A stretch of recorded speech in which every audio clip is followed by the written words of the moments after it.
آپ نے فرمایا تھا کہ سماعت موتا کے حوالے سے کہ جو قبروں میں ہیں وہ سنتے نہیں، اوپر پڑیا لگے، پتھر لگے، مٹی لگے وغیرہ. تو حدیث مبارکہ کے اندر صحیح بخاری وغیرہ کے اندر نبی رحمت صلی اللہ علیہ وسلم نے فرمایا ہے، جس کا خلاصہ ہے کہ جب تم میت کو قبر میں دفنا کے واپس لوٹتے ہو تمہارے قدموں کی آہٹ بھی سنتا ہے، تو اس وقت بھی تو منو مٹی کے نیچے ہوتا ہے. اور دوسری حدیث کے اندر حضور علیہ السلام نے ایک مارکے میں کچھ کفار و مشرکین کی لاشوں کو ایک گڑھے یا ویران کنویں میں اکٹھا کروایا. پھر حضور علیہ السلام نے ان سے مخاطب فرمایا کہ بتاؤ جس دین کی طرف تم جاتے تھے وہ سچ ہے، جس کی طرف میں بلاتا تھا وہ سچ ہے. تو صحابہ کا جیسے یہ سنتے ہیں فرمایا کہ تم سے سب بہتر سنتے ہیں. تب ان دونوں حدیث میں جب روح دونوں میں نکل گئی، ایک منو مٹی کے نیچے چلا گیا، اوپر قدر سات کا نیچے چلا گیا، مٹی چلی گئی، پتھر لگ گئے، فلاں ہو گیا. اب اللہ کے نبی صلی اللہ علیہ وسلم تو قدموں کی آٹھ تک بھی سنتے ہیں. تو اب حدیث سے دونوں حدیث بخاری کے اندر ہیں، آپ جیسا جانتے ہیں، اس پر آپ کی کیا رائے ہے؟ بس ختم ہے سوال. جی اس پر مسئلہ یہ ہے کہ شرعی مسائل سمجھنے کے لیے پہلے اصول ذہن میں رکھ لیں جی. کہ اصل الاصول جو ہے سب سے پہلا ماخذ شریعت کا وہ قرآن ہے، اور روایت کا اصول یہ ہے کہ جو روایت قرآن کے موافق ہو وہ رسول پاک کا فرمان ہے، اور جو روایت قرآن سے ٹکرائے وہ رسول اللہ کا فرمان نہیں، وہ اللہ کے رسول پر جھوٹ ہے. اب مسئلہ یہ ہے کہ قرآن کریم میں اللہ رب العزت نے متعدد مقام پہ یہ مسئلہ بیان کیا کہ مرنے کے بعد کوئی چیز نہیں سنتا. مثلا سورت فاتر 22واں پارہ آیت بھی 22 نمبر، یہ آپ گھروں میں ترجمہ دیکھ لیں. وہاں پر اللہ تعالیٰ نے قانون کے طور پہ ذکر کیا ہے ما انت بمسمع من فی القبور. ایک اب پوری بات سن لیں. اب رہ گیا مسئلہ، آپ فرماتے ہیں کہ بخاری میں روایت ہے، تو سوال یہ ہے کہ بخاری کی روایت جب قرآن مقدس کے مقابلے میں آئے گی، اب بخاری کی روایت مانیں گے یا قرآن مانیں گے؟ موٹی سی بات ہے، اس کی سند پہ میں بعد میں بات کرتا ہوں. تو مسئلہ یہ ہے کہ حدیث صحیح کا ضابطہ یہ ہے. کیسے پتہ چلے گا یہ حدیث صحیح ہے؟ سب سے بڑا ضابطہ ہے آرزو علی کتاب اللہ، اس کو اللہ کی کتاب پر پیش کرو، اور اگر کتاب اللہ کے مطابق ہے تو علی الراس والعین، سر آنکھوں پہ. اور اگر قرآن کریم کے مقابل آ گئی، قرآن نے ایک مسئلہ بیان کیا، روایت میں دوسرا آ گیا، تو یہ اس کی سب سے بڑی علامت ہے کہ رسول پاک کا فرمان نہیں، کیونکہ اللہ کے رسول کبھی قرآن کے خلاف کر سکتے نہیں.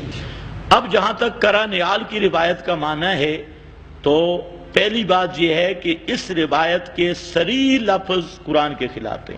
اور یہ میں نہیں کہہ رہا، امام شامی رد المحتار میں امام شامی پہ یہی سوال ہوا، بہت بڑا امام ہے، کہ تم کہتے ہو مردے نہیں سنتے اور قرآن پاک کی آیات بتلاتے ہو، لیکن یہاں پر مردہ جوتوں کی آڑ سنتا ہے. تو امام شامی رحمہ اللہ نے لکھا ان صاح سندہ ولکن معلول لعلت تقتضی عدم ثبوتها بہی مخالفتہ للقرآن. امام شامی فرماتے ہیں کہ اگر بالفرض کی سند صحیح بھی ہو تو اس روایت معلول ہے، اور وجہ یہ ہے اس لیے قابل استدلال نہیں کہ قرآن پاک کے مخالف ہے. قرآن میں ہے ما انت بمسمع من فی القبور انک لا تسمع الموتى. ایک بعض علماء نے اس روایت کی تعویل کی ہے کہ اس کی تعویل پھر مختلف کی کہ سورۃ اتیان ملائکہ سے کنایا ہے یا فلاں فلاں، لیکن اصل بات جو ہے میں آپ کو بتا رہا ہوں کہ قرآن پاک کی نص قطعی کے مقابل اس روایت کا کوئی مقام نہیں. ایک رہ گیا دوسرا واقعہ کلیب بدر کا، وہ جو بدر میں کفار پڑے تھے.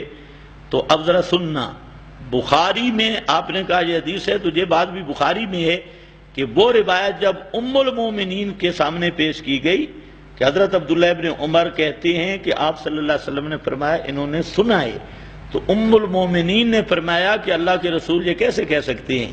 واہلا ابن عمر بھول گئے ہیں. عبداللہ ابن عمر سچا آدمی ہے لیکن بھول گئے ہیں. فرماتے ہیں وہ ایک اور مقام پہ بھی بھولے ہیں. وہ مقام کیا ہے کہ اگر مردے کے رشتہ دار روئیں تو ان کے رونے سے مردے کو عذاب ہوتا ہے. فرمایا وہاں پر بھی بھول گئے, یہاں پر بھی بھول گئے. رحم اللہ, اللہ کی رحمت ہو ان پر. تو پھر مسئلہ کیا ہے؟ فرماتی ہیں کہ کوئی عمل کرے اور سزا بھگتے, اور یہ کیسے ہو سکتا ہے؟ قرآن میں لا تزر وازرۃ وزر اخری, کہ روئیں رشتہ دار اور سزا مردے کو ملے, تو یہ تو قرآن کے خلاف ہے. اسی طرح مردوں کا سننا, قال اللہ ما انت بمسمع من فی القبور انک لا تسمع الموتى, یہ دونوں آیتیں ام المومنین نے پڑھی.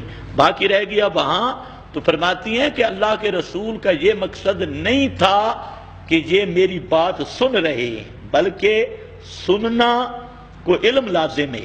مطلب یہ ہے کہ دنیا میں میں نے جو دعوت دیتا تھا کہ میرا مسئلہ مانو نہیں تو جہنم میں جاؤ گے, اب یہ جہنم میں پہنچ چکے اور انہیں یہ پتہ چل چکا ہے کہ محمد کی دعوت حق تھی. جی تو بعض علماء نے یہ کہہ دیا, اصل معنی تو یہ حضرت عائشہ کا ہے, اور یہ بخاری میں, بخاری کے اندر ہے. بخاری نے وہ ذکر کر کے حضرت عائشہ کی یہ بات ساتھ ذکر کی. اور پھر مسئلہ ہے کہ جب ام المومنین نے قرآن کریم کا معنی متعین کر دیا, اور 110 ہجری تک صحابہ کا زمانہ ہے, آخری صحابی 110 کو فوت ہوئے, تو ام المومنین کی کسی ایک صحابی نے بھی تردید نہیں کی, اور اس آیت کا کوئی دوسرا معنی بھی نہیں بتایا. تو اس کا نام ہے اجماع, اجماع سکوتی, یعنی صحابہ متفق ہیں اس بات پہ. پھر ام المومنین کا یہ استدلال اور روایت جو بالکل صحیح سند سے آ رہی تھی, فرماتی ہیں کہ عبداللہ ابن عمر کو سمجھنے میں غلطی لگی ہے. آپ نے سماع سے, ان کانوں سے سننا مراد لے لیا ابن عمر نے, حالانکہ سماع سے علم مراد تھا, اور علم بھی اس بات کا تھا کہ محمد کی دعوت حق ہے. یہ بخاری میں موجود ہے. بعض علماء نے یہ کہہ دیا, حضرت قتادہ تابعی ہیں اور بعض دیگر نے, کہ کانا معجزۃ لہ, کہ یہ نبی کریم علیہ السلام کا معجزہ تھا, خرق عادت تھا معجزہ, اور معجزہ میں خالص اللہ کی قدرت ہوتی ہے, قانون عام نہیں ہوتا یا ضابطہ کلی نہیں ہوتا. اب آپ فرمائیں. دوسری جو آیت نام نے پڑھی نا کہ لا تسمع الموت من فی القبور, اس سے اگلی آیت ہے جی, اس سے اگلی دو آیتیں میں تو وضاحت فرما دی گئی نا کہ آپ ان کو نہیں سنا سکتے جو قبروں میں, جو قبروں میں آپ ان کو نہیں سنا سکتے جو پیٹ پھیر کے چل پڑتے ہیں. اب دو باتیں سمجھ آ گئی, سمجھ آ گئی. اور آپ صرف ان کو سنا سکتے ہیں جو آپ پر ایمان رکھتے ہیں. تو مطلب علماء نے یہ بیان فرمایا کہ یہاں جو سماعت موتی کی نفی ہے کہ ایسا نہیں سن سکتے جو وہ مان لیں. جس طرح فرض آپ کے دارالعلوم میں کوئی طالب علم پڑھتا ہو اور اس کے ورثاء کر کے سرپرستہ کر کے مولوی صاحب ہم نے آپ کو یہ بچہ دیا, یہ گھر میں ہماری بات سنتا ہی نہیں ہے, تو کوئی تھوڑے ہی آپ کہیں گے اسے جا کے اولی صاحب اس کے کان چیک کروائیں. اب وہاں سننے سے مراد وہ ماننا تھا کہ وہ مانتا نہیں ہے, اور یہ فرمایا کہ لا تسمع الموتى, یہ ایسے مردے ہیں یہ سنتے نہیں ہیں, مطلب یہ مانتے نہیں ہیں.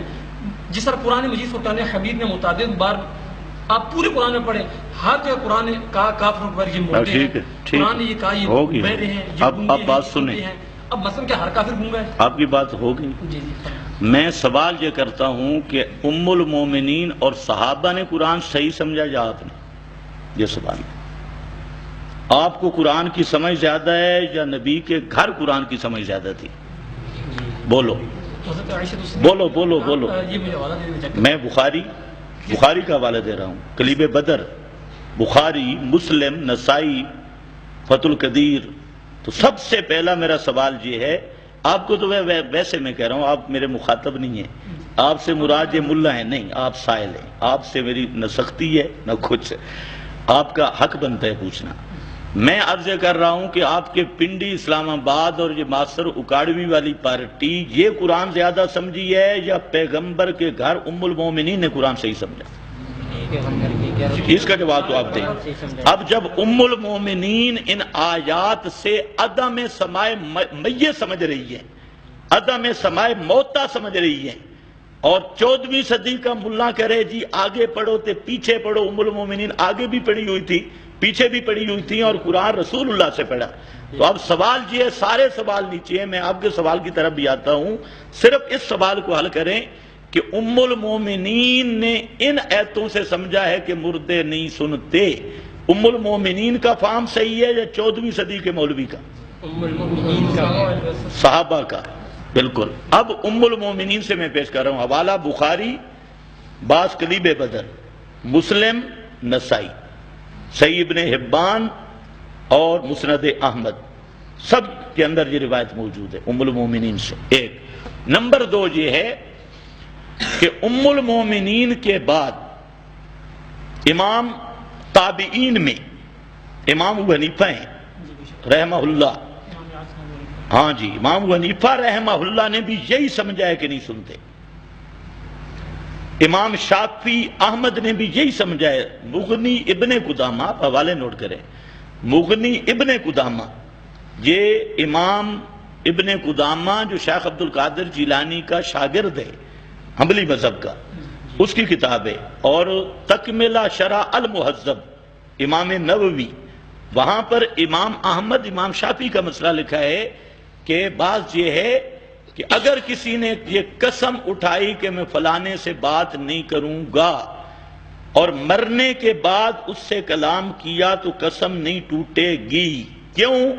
فرماتے ہیں اس لیے کہ میت نہیں سنتا، لأن سماع المیت ابعد من سماع الحی البعید، اس لیے کہ مردے کا سننا زیادہ ابعد اور مشکل ہے قریب اپنا دور والے زندہ کے سننے سے.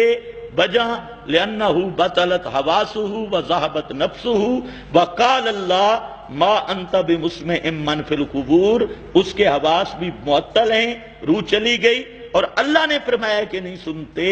نص علیہ احمد و شافعی، امام احمد اور شافعی دونوں امام یہ کہتے ہیں. اور امام ابو حنیفہ رحمہ اللہ کے مذہب کی 394 کتابیں، ان میں یہ لکھا ہے 394. آپ نے کچھ کتابیں پڑھی ہیں؟ کچھ ویسے پڑھی ہیں، قدوری تو پڑھی ہوگی، اصول شاشی. یہ مسئلہ اصول شاشی میں بھی لکھا ہے، کنز الدقائق میں بھی لکھا ہے، ہدایہ میں بھی لکھا ہے، ہدایہ کی سب شروحات میں بھی لکھا ہے. تو یہ سند حتیٰ کہ فتاوی دارالعلوم دیوبند، جو میں حوالہ دے رہا ہوں آپ اس کو نوٹ کریں، حوالہ دکھانا میرا کام ہے، یہاں کچے حوالے نہیں چلتے. فتاوی دارالعلوم دیوبند کے پہلے مفتی عزیز الرحمان صاحب، ان سے یہی سوال ہوا کہ مردے سنتے ہیں، تو انہوں نے 14ویں جلد میں اور 5ویں جلد میں 5-6 مقام پہ سوال کا جواب دیا، اور فرماتے ہیں کہ عدم سماع میت پر نص قطعی وارد ہے، ما انت بمسمع من فی القبور. تو حضرت عائشہ سے لے کر دارالعلوم دیوبند کے پہلے فتاوے تک ان آیات کا معنی یہی ہے کہ مردے نہیں سنتے. اب آگے پڑھتے پیچھے پڑھ ہمارا سوال وہاں رہے گا کہ صحابہ اور تابعین ائمہ نے قرآن صحیح سمجھا یا 14ویں صدی کے مولویوں نے؟ ایک. تو پھر معنی وہ یہ ایک. دوسری بات یہ ہے کہ یہ جو معنی کرتے ہیں وہ بھی میں آپ کو بتا دیتا ہوں. یہ معنی یہ کرتے ہیں انک لا تسمع الموتیٰ، تو سنا نہیں سکتا، ویسے سنتے ہیں. ایک اسماع کی نفی ہے، سماع کی نہیں. ایک یا سماع نافع کی نفی ہے، سماع نافع کی نفی ہے. جس طرح آپ کہہ رہے تھے کہ مانتے نہیں ہیں، فائدہ نہیں اٹھاتے. یہ ہم کہتے ہیں یہ جو معنی ہے کسی ایک صحابی سے، تابعی سے، ائمہ میں سے کسی ایک امام سے آپ لے آئیں، ہم رجوع کر لیں گے. لیکن کسی صحابی سے بھی ثابت نہیں، تابعی سے بھی ثابت نہیں، 4 اماموں میں سے کسی امام سے بھی ثابت نہیں. اور جو ہم معنی کر رہے ہیں وہ صحابہ سے بھی ثابت، تابعین سے بھی، ائمہ سے بھی، اور علماء دیوبند سے بھی. ایک. نمبر 2 یہ ہے کہ اسی آیت کے آگے کھڑا ہے انک لا تسمع الموتیٰ ولا تسمع الصم، آپ مردوں کو سنا نہیں سکتے. اب معنی میں کر رہا ہوں ان والا، مطلب ہے مردے سنتے ہیں لیکن نفع نہیں اٹھاتے. ولا تسمع الصم، بہرے سنتے ہیں لیکن نفع نہیں اٹھاتے. ٹھیک ہے معنی؟ اس کے ساتھ تجھے کھڑا ہے ولا تہد العمي ولوا مدبرین. یہ سم میں بہرا جب سامنے کھڑا ہو نا، ایک بندہ پیٹھ پہ بھی چل پڑ کے بزرگوں، ایک بندہ نہیں، سم بہرا.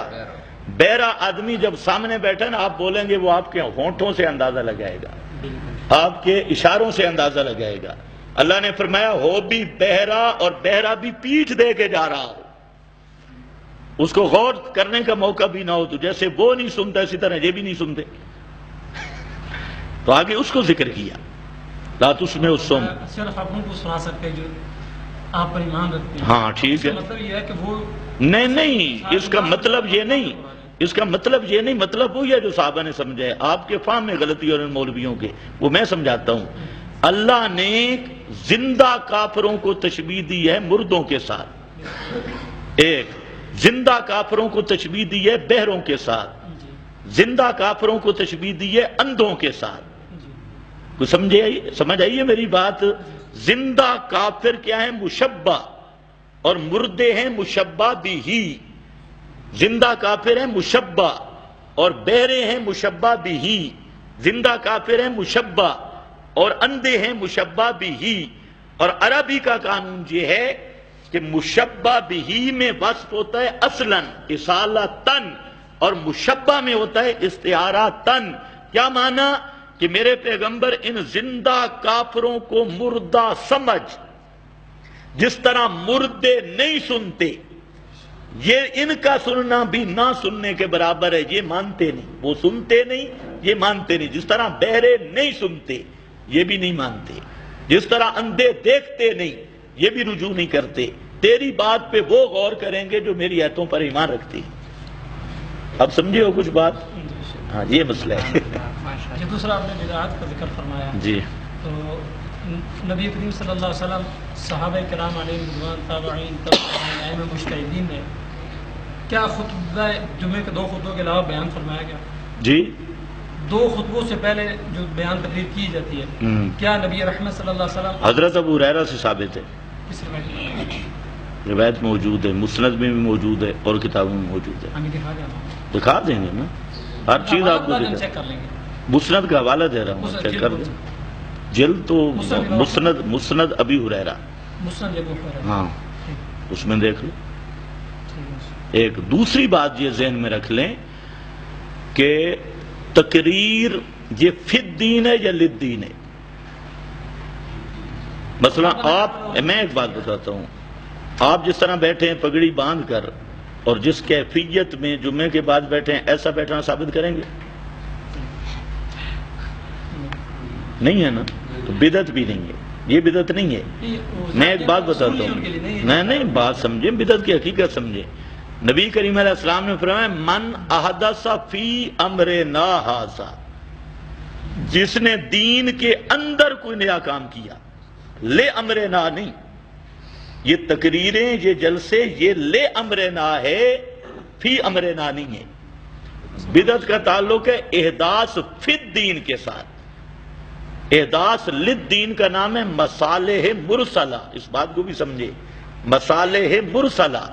مصالح مرسلہ میں تفصیل ہے کہ جو اصول شریعت کے مطابق وہ جائز ہیں اور جو اصول شریعت کے خلاف ہیں وہ ناجائز ہیں، لیکن بدعت ان کو نہیں کہتے۔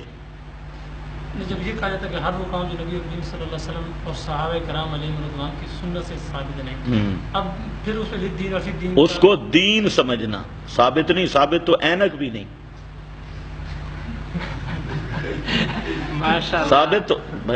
ثابت تو اینک بھی نہیں۔ ہاں مطلب ہے دیکھیں نا، بدعت کے معنی دیکھو، میں آپ کو بتاتا ہوں، بریلویوں کو بھی غلطی ہوئی، آپ لوگوں کو بھی۔ اچھا بدعت کہتے کس کو ہیں؟ وہ ایسی کوئی بات چھپانے والی نہیں ہے۔ اچھا چلو تو اچھی بات ہے، بدعت کہتے کس کو ہیں اس کو سمجھنا ہے۔ رسول پاک صلی اللہ علیہ وسلم کا فرمان ہے من احدث فی امرنا ھذا، جس نے ہمارے دین کے اندر کوئی چپر لگائی، وہ کیا ہوگی؟ بدعت۔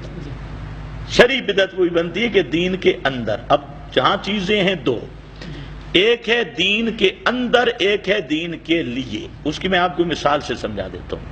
مثال یہ ہے کہ ایک آدمی نے نماز پڑھی ہے زمین پر، کوئی نہیں، خیر ہے، کوئی بریلوی ہو، دیوبندی ہو، کوئی جام فرقہ واریت کے قائل ہی نہیں ہے، ہم دیوبندی بریلوی کے قائل نہیں، یہ بھی ذہن میں رکھیں۔ میں بھی سیکھنے کا، ہاں بہت اچھی بات ہے۔ تو میں عرض کر رہا ہوں کہ ایک آدمی نے نماز پڑھی ہے فرش پہ، ریت پہ، توجہ میری طرف رہے، 4 رکعتیں پڑھی ہیں زور کی، ایک آدمی نے پڑھی ہے قالین پر، 4 پڑھی ہے، نماز میں اضافہ ہوا ہے نہیں، لیکن سہولت میں ایک زمین پہ پڑھ رہا ہے، ایک قالین پہ پڑھ رہا ہے. تو اب اگر نماز میں اضافہ کرے، نماز 4 کی بجائے 5 پڑھے، تو یہ احداث فی الدین ہے، دین کے اندر اس نے اضافہ کیا ہے. اور اگر فرش کی بجائے قالین پہ پڑھی ہے تو احداث فی الدین نہیں، یہ للدین ہے. تو بدعت ہمیشہ بنتا ہے دین کے اندر اضافہ کرنا. دین کے لیے جو اضافی کیے جاتے ہیں ان کا نام بھی یاد رکھ لو، یہ ہے مصالح مرسلہ. اور ان کی تفصیل یہ ہے کہ جو اصول شریعت کے مطابق ہیں وہ جائز ہیں، جو اصول شریعت کے خلاف ہیں وہ جائز نہیں. یہ مسئلہ ہے. تو جمعہ سے پہلے یہ تقریریں یہ مقاصد بھی نہیں اور یہ فی الدین بھی نہیں، یہ للدین ہے. اس لیے ان پر حوالہ ہو نہ ہو اس کی ہمیں ضرورت نہیں. حوالہ وہاں ہم ڈھونڈیں گے جہاں فی الدین. میں اگر جمعے کی 3 رکعتیں پڑھتا، آپ مجھ سے پوچھتے یہ تیسری رکعت کا کیا ثبوت ہے؟ جمعے کی 3 نہیں پڑھی، 2 ہی پڑھی ہیں. اسی طرح اور کوئی دین کے اندر اضافہ ہو وہ بدعت ہوگی.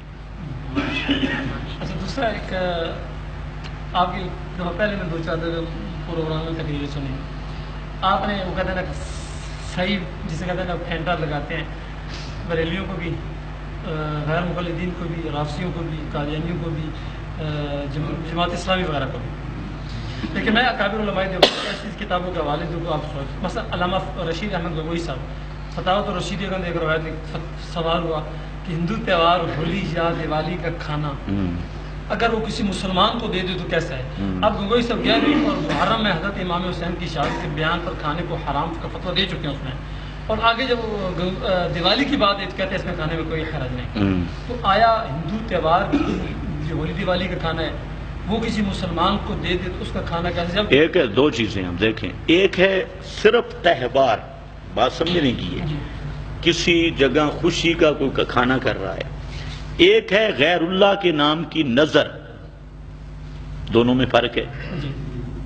یہ بات دیکھیں نا، ایک بات میں نے پوری عبارت پڑھی، وہی میں آپ کو سوال تھا اس میں رافضی بھی نہیں تھا. میرے ذہن میں ہے، سوال بھی جواب بھی. اب سنیں دونوں چیزیں، کہو تو پھر کتاب سامنے رکھ لیں گے، کوئی مسئلہ نہیں. آپ کو پتا مجھے پتا، میں آپ کو بتا دیتا ہوں. مسئلہ 2 ہیں. ایک ہے کہ کسی کے تہوار کا کوئی کھانا، خوشی کا، ہندو خوشی کرتے ہیں، عید مناتے ہیں، تہوار ان کی اولی یہ عید ہی ہے، عید والے دن وہ کھانا پکاتے ہیں. ایک وہ کھانا ہے. ایک ہے کہ غیر اللہ کے نام کی نظر، حضرت حسین کے نام کی نیاز اور نبی کریم صلی اللہ علیہ وسلم کے نام کا کھانا. اب جو ہندوؤں کا اپنا مذہبی تہوار ہے، اگر اس میں کوئی نجاست نہیں، صرف ان کا عید کی خوشی ہے اور خوشی کا کھانا ہے، اس میں غیر اللہ کا نام بھی نہیں، نجاست بھی نہیں، کھانے بھی وہ ہیں جو مسلمانوں کے ہاں حلال ہیں، تو اس کس دلیل سے ناجائز کہیں گے؟ ایک. دوسرا، جہاں تک حضرت حسین کے نام کی نظر نیاز ہے، نبی کریم علیہ السلام کے نام کی نظر نیاز، تو 4 مقام قرآن میں ہے. انما حرم علیکم المیتہ، اللہ نے مردار حرام کیا، والدم خون حرام کیا، ولحم الخنزیر، خنزیر کا، وما اہل بہ لغیر اللہ، اللہ کے سوا کسی کے تقرب کا جانور یا چاول یا حلوہ یا کوئی چیز، وہ بھی کیا ہے؟ ما اہل بہ لغیر اللہ. 11ویں تے 12ویں جو بھی. تو حضرت گنگوئی یہی کہنا چاہتے ہیں کہ ہندوؤں کا جو تہوار ہے وہ غیر اللہ کا نظر نہیں ہے، اور یہ جو مسلمان مان رہا ہے یہ غیر اللہ کی نظر مان رہا ہے، اور غیر اللہ کی نظر یہ خنزیر سے بڑھ کے آ رہا ہے. اچھا، اب دیکھیں نا جو محرم امام حسین رضی اللہ عنہ کے حوالے سے اس میں سوال کے سوال میں بھی اور علامہ صاحب کے جواب میں بھی بالکل بات واضح ہے کہ اتنا رافضی ہے. اب ایک سائل نے سوال کیا کہ محرم رافضی نہیں، دیکھیں 2 چیزیں. حضرت محرم الحرام میں حضرت امام حسین رضی اللہ تعالیٰ عنہ کی شہادت کا بیان کروانا، اس میں بعض صحیح بعض ضعیف روایتوں کا بیان بھی ہو جانا، اس میں کچھ کھانا پکا کے تقسیم کرنا، کھانا وہی نظر پکاتے ہیں نا، میں کہتا ہوں. اب جو بندہ رافضی نہ ہو یا گمراہ نہ ہو یا ایسا نہ کرو. اب دیکھیں گنگوئی صاحب نے یہ نہیں کہا کہ نظر غیر والی بات، گنگوئی صاحب نے جواب دیا تشبیہ روافظ کی وجہ سے حرام ہے. سیدھا سا سوال ہے کہ یہاں تشبیہ روافظ ہو گئی تو وہاں تشبیہ ہنود نہیں ہو گئی کیونکہ مندروں سے کھانا نکل گیا. تشبیہ من کل الوجوہ نہیں ہوتی. اب آپ سمجھیں زید کل اسد کا کوئی یہ چبل ہی مانا کرے گا. زید مثل شعر کے ابھی زید کی دم بھی ہے 4 ٹانگیں بھی ہے. تو تشبیہ ہوتی ہے ایک بس میں آپ کو بتا دوں تشبیہ ہوتی ہے خاص بس پہ مشہور میں. زید شیر کی طرح ہے مانا بہادر ہے باقی چیزیں نہیں ہیں ورنہ اس کی کوئی کہے 4 ٹانگیں اور دوم اور فلاں فلاں. اسی طرح بات ذہن میں رکھو کہ روافظ کی ساتھ مشابہت ہے غیر اللہ کی نیاز میں. وہ بھی غیر اللہ کے نام کی نیاز مانتے ہیں یہ بھی مانتے ہیں اور غیر اللہ کی نیاز یہ حرام ہے. یہ قرآن کا مسئلہ ہے. تو دیوالی کے بارے میں حلال کا پتہ نہیں کہ دیوالی اگر غیر اللہ کے نام کی نہیں میں آپ کو ہندو ہوں یا کوئی جو بھائی دیکھو اگر بتوں کے نام کی ہے حرام ہے. حضرت گنگوئی نے اگر لکھا ہو کہ بتوں کے نام کی حلال نکالیں آپ کسی سے دوسری رائے لائے کہ میں آپ کو کہہ رہا ہوں آپ نے دیکھے میں حضرت گنگوئی کی بات کا میں جواب دے رہا ہوں. آپ ان سے کسی کی عبارت بھی ہو نا اس میں اپنی طرف سے چپر لگانے کی ضرورت نہیں. حضرت گنگوئی رحمت اللہ علیہ نے اگر کہیں لکھا ہے کہ ہندو بت کے نام کی دے تو جائز مسلمان حضرت حسین کے نام کی دے تو ناجائز پھر تو حضرت گنگوئی پہ بنتا ہے اعتراض. میں آپ کو یہ بتا رہا ہوں کہ ان کا اپنی خوشی عید ہندو کی عید کا جو کھانا ہے ہولی دیوالی عید ہے نا عید کا کھانا اگر وہ غیر اللہ کے نیاز سے ہٹ کر ہولی دیوالی سے سوال ہے اگر اس میں کوئی نجاست بھی نہیں چوہے نہیں ہیں بلیاں بھی نہیں ہیں اور وہ چیزیں ہیں جو مسلمانوں کے ہاں حلال ہیں اب آپ ان کو کس دلیل سے حرام کہیں گے جب تک غیر اللہ کا نام نہیں کسی مشرک کا ذبیہ مشرک حضرت نے نہیں لکھا حلال یہ تو آپ پر چپریں لگا رہے تو وہ مسلمان سے لے کر گئے ہوں پھر یہ تو احتمال ہیں بات ہے صرف حضرت کی فتوے کی. میں 2 باتیں عرض کر رہا ہوں. پہلی بات یہ ہے کہ ان عبارتوں والے مسئلے میں ہمارا صاف نظریہ یہ ہے کہ بزرگوں کی عبارات کا ضروری نہیں ہم پہ جواب دینا. ہم تو کتاب و سنت اور صحابہ تابعین وہاں سے جو دین ہے اس کے ماننے والے ہیں. ایک نمبر 2 یہ ہے کہ اگر کسی بزرگ کی بات قرآن و سنت کے خلاف ہو ہم اسے خلاف کہتے ہیں لیکن حضرت گنگوئی کا یہ فتویٰ نہ قرآن کے خلاف ہے نہ حدیث کے خلاف ہے. اچھا ایک جس طرح علامہ اشرف علی صاحب نے اپنی کتاب کرامات امدادیہ میں ایک ہدایت نقل فرمائی کہ حضرت کہتے ہیں مرشد کامل حضرت حاجی امداد اللہ مہاجر مکی وہ خانقاہ میں بیٹھے تھے تو ایک دن اپنے مرید سے کرامات امدادی حضرت تھانوی کی کوئی کتاب نہیں ہے میں کہتا ہوں نہیں ہے. مکتب رشیدیہ والے پیسے کماتے رہے. حضرت تھانوی کی چند کتابیں ہیں. بیان القرآن حضرت تھانوی کی ہے امداد الفتاوی حضرت تھانوی کا ہے اور بوادر النوادر حضرت تھانوی کی ہے. یہ چند کتابیں. اس کے بعد جتنی کتابیں مواعظ کے نام سے مجالس کے نام سے حضرت کی خانقاہ کے کرامات کے نام سے ملفوظات کے نام سے جتنی بھی شائع ایک بھی حضرت تھانوی کی نہیں. ہاں حضرت وہ بھی حضرت تھانوی کی نہیں. حضرت نشر الطیب سے انہوں نے خود رجوع کیا ہے بوادر میں آخری کتاب ہے. تو حضرت تھانوی پہ اگر اعتراض کرنا ہے تو تھانوی صاحب کی کتاب سے کریں. کرامات امدادی حضرت تھانوی کتاب نہیں ہے. حضرت تھانوی کی اپنی کتاب جو ہے جی کلیات امدادیہ بھی کسی سوفڑ کی ہے حضرت تھانوی کی نہیں ہے. حاجی امداد اللہ مہاجر مکی نہ عالم ہے نہ بزرگ ہے نہ دیوبندی ہے. خلافت وہ تو تصوف کا معاملہ ہے. تصوف ایک فن ہے بھائی تصوف فن ہے. آپ کو تصوف کا پتہ ہی نہیں بیعت کیا ہوتی ہے. تصوف ایک فن ہے جس طرح ناز ایک فن ہے. کلیات امدادی کا حصہ نے شعر لکھا کہ علی مشکل کشا کے واسطے جو علی کو مشکل کشا سمجھے جس طرح بریلوی سمجھتے ہیں مشکلیں حل کرتے ہیں حاجتیں پوری کرتے ہیں وہ پکا کافر ہے کوئی بھی ہو وہ سمجھے. اب میری بات سنیں. 2 باتیں ہیں. پہلی بات تو یہ ہے کہ یہ شعر حاجی امداد اللہ کا بھی نہیں. ہاں کسی بزرگ کی بات ثابت کرنے کے لیے احمد رضا خان نے بھی 6 شرطیں لکھی ہیں. اصول بھی یہی ہے. فتوے کے مقام پہ جب کسی بزرگ کی عبارت پہ فتویٰ لگائیں گے بزرگ پر تو یاد رکھنا سب سے پہلی بات یہ ہے کہ اس کی کتاب اس سے تواتراً ثابت ہو. کلیات امدادی کو امداد اللہ صاحب مہاجر مکی سے آپ متواتراً ثابت کریں. یہ آپ کے بس میں نہیں۔ نمبر 2، یہ قانون ہے کہ وہ کتاب اول سے آخر تک خود اس مصنف نے لکھی ہو۔ نمبر 3، وہ کتاب مرتے دم تک مصنف کی حفاظت میں رہی ہو۔ نمبر 4، مصنف نے اس کے کسی مضمون سے رجوع نہ کیا ہو۔ اور نمبر 5، مصنف نے کہا ہو کہ اس کے جو تحریر شدہ الفاظ ہیں یہ میرا عقیدہ ہے۔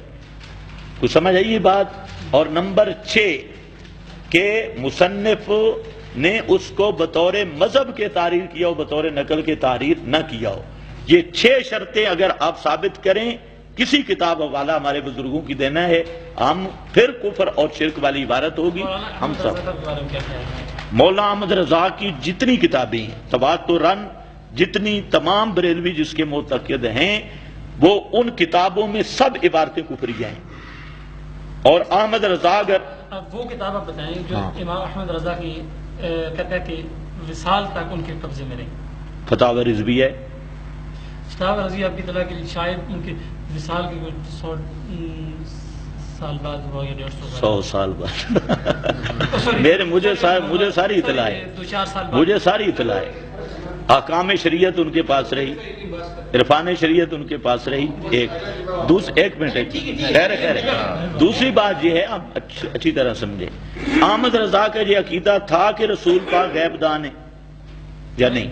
میں بتاتا ہوں، ان کا یہ ہے کہ ان کا جو علم غیب ہے وہ اللہ تبارک و تعالیٰ کی اطلاع سے بذات کا وہ قائل نہیں ہے۔ ہاں، اور ہمارا نظریہ بذات کا تو ابو جہل بھی قائل نہیں تھا۔ تو ہم یہ کہتے ہیں کہ دیکھو مکہ کے مشرک جو مشرک تھے نا، میری بات سمجھے، یہ اہم پوائنٹ ہے، اس کے اوپر آپ غور کریں۔ بریلوی یہ کہتے ہیں کہ اللہ بھی غیب دان، نبی بھی غیب دان، لیکن فرق ہے اللہ کا علم ذاتی، نبی کا علم عطائی۔ نبی علیہ السلام کو اللہ نے اطلاع دی۔ ہاں اطلاع دی۔ اب سمجھیں، یہی بات ابو جہل بھی کہتا تھا، وہ کہتا کہ ما نعبدہم ویقولون ہؤلاء شفاعنا عند اللہ، یہ ہمارے اللہ کے ہاں سفارشی ہیں، اللہ کے برابر نہیں ہیں۔ اور کہتے اللہ نے فرمایا بلا ان سالتہم من خلقہم اجل عابدین والمعبودین، میرے پیغمبر ان سے پوچھو جن کو پوجتے ہو ان کو پیدا کرنے والا کون، اور تمہیں لیقولن اللہ، تو وہ کہتے ہیں ہمارے معبودوں کو پیدا بھی اللہ نے کیا ہے، تو وہ بھی تو عطائی کے قائل ہیں۔ اور مسلم میں تلبیہ ہے اللہم لا شریک لک، لا شریک، ابو جہل کہتا تھا اللہ تیرا کوئی شریک نہیں، اللہ تیرا کچھ الا شریکن ہوا تملکہ وما ملک، شریک صرف وہ ہیں جن کو تو نے عطا کر رکھا ہے، تو نے طاقتیں دی ہے۔ شریک تو کوئی بھی نہیں، کتنا بھی ہو۔ اچھا کیسے نہیں؟ نبی کریم علیہ السلام جمیع ما کان وما یکون جاننے کا احمد رضا کا عقیدہ ہے یا نہیں؟ اس میں یہ ہے کہ نبی رحمت صلی اللہ علیہ وسلم منبر پر تشریف فرما، وہ الگ مسئلہ ہے، عقیدہ ہے یا نہیں؟ عقیدہ یہ ہے کہ اللہ تبارک و تعالیٰ نے ابتدائی کائنات سے انتہائی کائنات تک ہر چیز کا، چلے جائیں گے، ہاں اللہ تبارک و تعالیٰ نے کوئی علم عطا فرمایا۔ بس گل ختم۔ اب مسئلہ یہ ہے کہ یہ عقیدہ قرآن کے خلاف ہے۔ قرآن میں یسألونک عن الساعۃ ایان مرساها قل انما علمها عند ربی، میرے پیغمبر ان تجھ سے سوال کرتے ہیں قیامت کب آئے گی، تو ان کو کہے کہ اس کا علم صرف میرے رب کے پاس ہے، میرے پاس نہیں، صرف میرے رب کے پاس ہے۔ یہ انما کلمہ حصر کا ہے، جیسے لا الہ میں حصر ہے۔ اب قرآن کی نص کتی کہتی ہے کہ قیامت کی مخصوص گھڑی کا علم اللہ کے ساتھ خاص ہے، اور اس کا معنی حضرت قتادہ نے، حضرت عبداللہ ابن عباس نے، صحابہ اور تابعین نے یہ کیا کہ لم یطلع علیہا ملکا مقربا ولا نبیا مرسلا، کہ اللہ نے قیامت کی اس مخصوص گھڑی پر اطلاع کسی نبی کو بھی نہیں دی، کسی فرشتے کو بھی نہیں دی۔ اب اگر احمد رضا کہے کہ قیامت کا علم نبی پاک کو تھا تو احمد رضا خان پکا کافر ہے اور قرآن کی نسکتی کا منکر ہے، جو بریلوی بھی کہے۔ اسی طرح بریلوی